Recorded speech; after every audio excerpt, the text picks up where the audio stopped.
السلام علیکم ورحمۃ اللہ وبرکاتہ۔ امید کرتا ہوں کہ آپ سب خیریت سے ہوں گے۔ اللہ تعالیٰ آپ سب کو اپنے حفظ و امان میں رکھے۔ اس دنیا کی، اس روئے ارضی کی سب سے بڑا چینج حضرت آدم علیہ السلام سے آج تک کون لے کر آیا، جس کو امریکہ کے بڑے بڑے رائٹرز بھی ماننے پر مجبور ہیں؟ اس شخصیت کو انہوں نے اپنی بکس میں سب سے ٹاپ پر ہائی لائٹ کیا۔ آج تک جتنے بھی انقلابات آئے ہیں اس میں کبھی بھی سوچ نہیں بدلی، نظریات نہیں بدلے، عقائد نہیں بدلے، مذہب نہیں بدلا، کچھ بھی نہیں بدلا، اخلاق نہیں بدلا، کردار نہیں بدلا۔ بدلا تو کیا بدلا، صرف حکومت بدلی۔ لیکن اس ہستی نے آ کے کیا کیا انقلاب لے کر آ گیا، کیا کیا چینجز لے کر آئے۔ آج سے پہلے جتنے بھی لوگ اس دنیا میں گزرے ہیں، خاص طور پہ ابھی جو امریکہ کا دور پیچھے گزرا، آج تک کبھی بھی اسلام کو اتنی زیادہ عزت دی ہی نہیں گئی، اسلام کو کبھی بھی قبول نہیں کیا گیا۔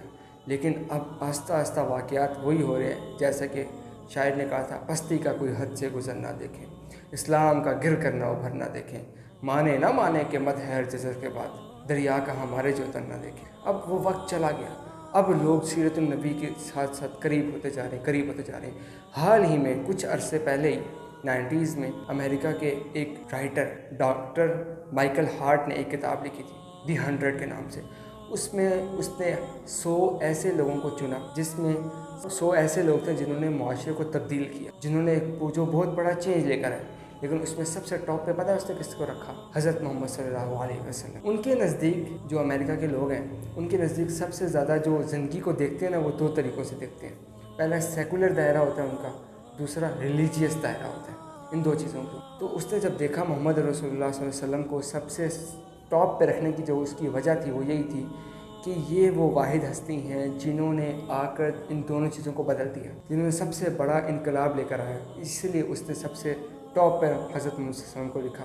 اسی کے اپنے الفاظ میں آپ کو پڑھ کے سنا دیتا ہوں۔ My choice of Muhammad to lead the list of the world most influential person may surprise some readers and may be questioned by others, but he was the only man in history who was supremely successful on both the religious and secular levels. سب سے بڑی وجہ اس کی یہی تھی، اپنی کتاب میں کہی کہ محمد رسول اللہ واحد ہستی ہیں جنہوں نے اس پوری دنیا کو بدل دیا اپنے ان دونوں چیزوں سے، سیکولر لیولز پہ بھی اور ریلیجیس لیول پہ بھی۔ انقلاب برپا کرنے کے لیے ہمیشہ کا جو سب سے بڑا انقلاب برپا کرنے کے لیے 2 چیزیں چاہیے ہوتی ہیں۔ سب سے پہلا کہ وہ انقلاب پرماننٹ ہو، اور دوسرا انقلاب یہ ہونا چاہیے کہ وہ اس انقلاب کو اس انقلاب کو برپا کرنے کے لیے کچھ اور لوگ ہوتے ہیں، لیکن اس انقلاب کو سوچنے کے لیے، اس انقلاب کی فکر کرنے کے لیے کچھ اور لوگ ہوتے ہیں۔ آگے چلتے ہیں کہ انقلاب کو، جو آج سے پہلے جتنے بھی انقلاب آئے ہیں وہ جزوی تھے۔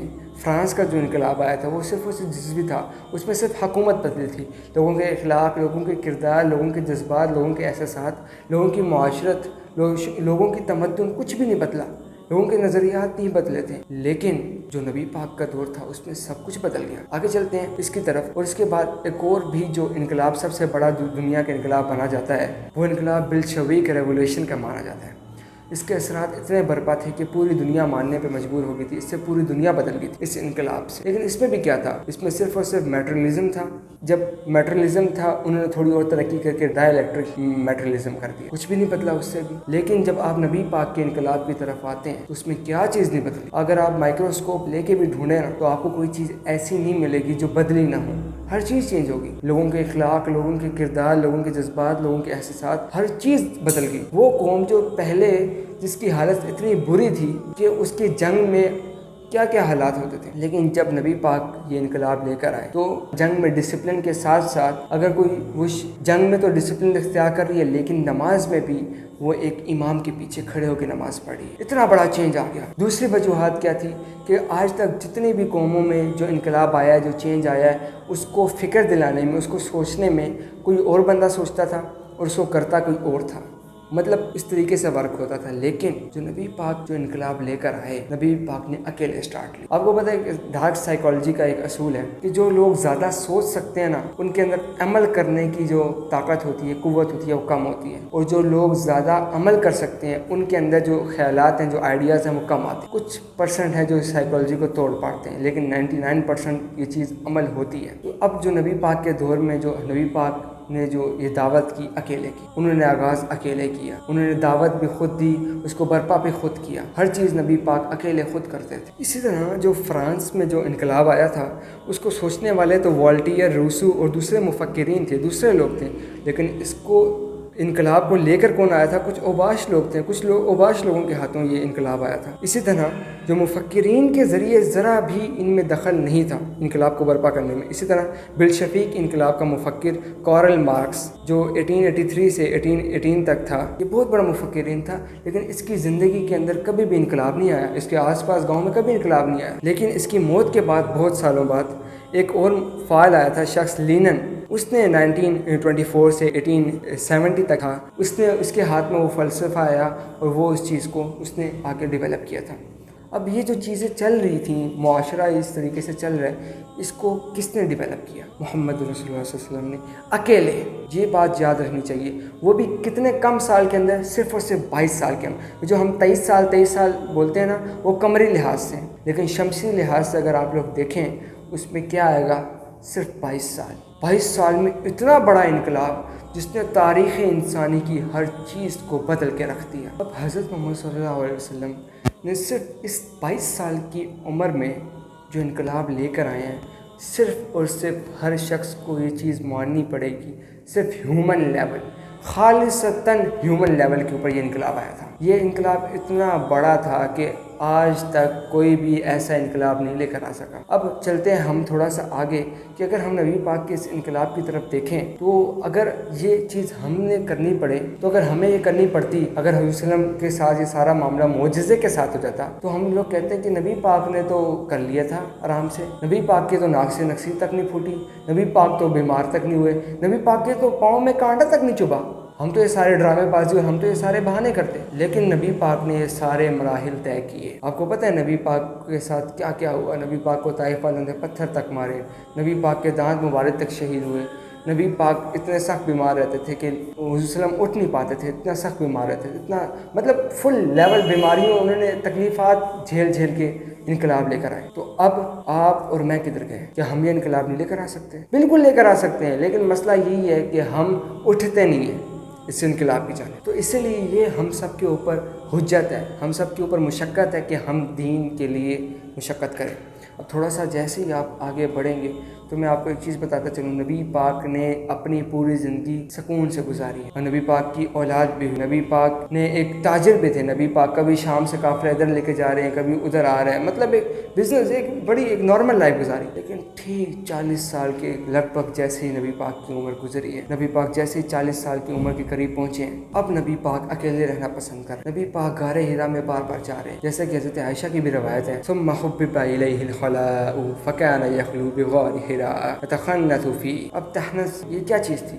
عبادت کون سی تھی؟ میں نے پچھلی ویڈیو میں بتایا تھا، یہ عبادت تھی غور و فکر کی عبادت، سوچ کی عبادت۔ اب سورۃ الشورى میں بھی اس کا نقش کھینچا گیا ہے، وَكَذَلِكَ أَوْحَيْنَا إِلَيْكَ رُوحًا مِّنْ أَمْرِنَا مَا كُنْتَ تَدْرِي مَا الْكِتَابُ وَلَا الْإِيمَانُ وَلَكِنْ جَعَلْنَاهُ نُورًا نَهْدِي بِهِ مَن نَّشَاءُ مِنْ عِبَادِنَا۔ سورۃ الشورى آیت نمبر 52۔ اور اے نبی، اسی طرح ہم نے اپنے حکم سے ایک روح آپ کی طرف بھیجی۔ آپ کو کچھ پتہ نہ تھا کہ کتاب کیا ہوتی ہے اور ایمان کیا ہوتا ہے، مگر اس روح کو ہم نے ایک روشنی بنا دیا جس سے ہم راہ دکھاتے ہیں اپنے بندوں میں سے جسے چاہتے ہیں۔ آپ کو معلوم نہ تھا کہ کتاب کیا ہوتی ہے، آپ کو کچھ معلوم نہیں تھا، آپ تو علم و فنون کے کچھ بھی آپ کو معلوم نہیں تھا، لیکن ہم نے آپ کو علم سکھایا۔ اب اس کی تفصیل بہت زیادہ ملتی ہے کہ نبی پاک کو پہلی جو وحی آئی تھی نبی پاک کے اوپر، اقرأ بسم ربک الذی خلق والی، اس کے بعد وحی رک گئی تھی۔ اب دوسری وحی آنے تک نبی پاک کو علم سکھایا گیا تھا، اس کی تفصیلات کہیں بھی ہمیں نہیں ملتی، لیکن سکھایا ضرور گیا تھا۔ جیسے قرآن پاک میں بھی ایک آیت ہمیں ملتی ہے، جیسے قرآن پاک کی ہمیں آیت ملتی ہے، علمہ شدید القویٰ، اسے ایک زبردست حکمت والے نے تعلیم دی ہے۔ اب اس کی ڈیٹیل میں ہم نہیں جائیں گے، لیکن کیونکہ اس کے واقعات ہمیں نہیں ملتے سیرت النبی کے اندر۔ وَوَجَدَكَ ضَالًّا فَهَدَىٰ، اور جب آپ کو پایا کہ آپ حقیقت تلاش کرنا چاہتے ہیں تو ہم نے آپ کو رستہ دکھایا۔ یہ نبی پاک کی زندگی، اور ہم اس کو اتنا لائٹ لے رہے ہیں۔ آگے چلتے ہیں۔ اب نبی پاک کے اوپر دوسری وحی آ گئی، یا ایھا المدثر قم فانذر وربک فکبر، اے لحاف اوڑھ کر لیٹنے والے، اٹھیے اور خبردار کی اور اپنے رب کی کبریائی کا اعلان کیا۔ اب وقت آ گیا، اب کھڑے ہو جائیے، جیسے ہی یہ دوسری وحی میں ہی نبی پاک کو 2 چیزوں سے آگاہ کر دیا گیا تھا کہ آپ نے یہ 2 چیزیں کرنی ہیں۔